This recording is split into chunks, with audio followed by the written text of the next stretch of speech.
আসসালামু আলাইকুম বন্ধুরা। তো আজকে হুটহাট করে বন্ধুরা মিলে চলে গেলাম বাগার উদ্দেশ্যে রওনা দিলাম।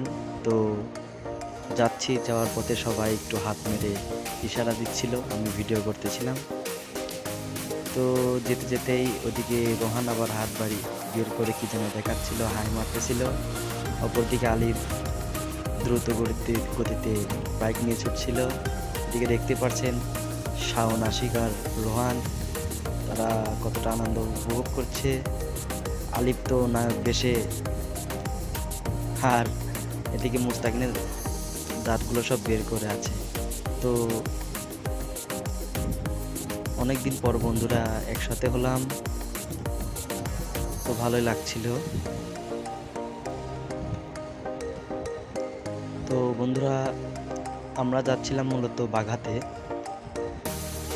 বাঘাতে মেলা হচ্ছিল, তাই গিয়েছিলাম, মেলাতে চলে আসলাম। মেলায় এসে দেখি কি গাদাগাদি ভিড়, চারিদিকে শুধু মানুষ আর মানুষ। ঈদ মনে হয় বাঘাতেই হচ্ছিল এমনটা। তো আসার পরে গাড়ি কোথায় রাখবো খুঁজে পাচ্ছিলাম না। তো অনেক খোঁজাখুঁজির পরে একটা জায়গা সিলেক্ট করলাম। তো ওখানে গাড়িটা পার্কিং করার পরে তো চলে গেলাম মাজার ভিতরে, দেখি ফুচকার কারখানা। তো ঢুকে গেলাম মাজারের ভিতরে। যাওয়ার পরে দেখি যে চারিদিকে ভালোই ভিড়।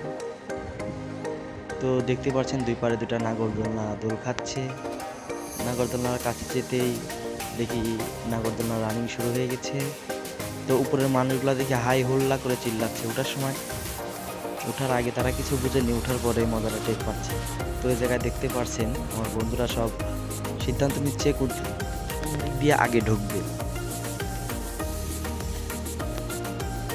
তো এক পর্যায়ে অনেক হাঁটাহাঁটির পরে সবারই তো গলা শুকায় গেছে প্রায়। তো আমরা শরবত খুঁজতেছিলাম কোথায় শরবত পাওয়া যাবে। তো অনেক খোঁজাখুঁজির পরে ওই যে দেখা যাচ্ছে শরবত, আমরা এখন তার কাছে যাব শরবত খেতে, লেবুর শরবত।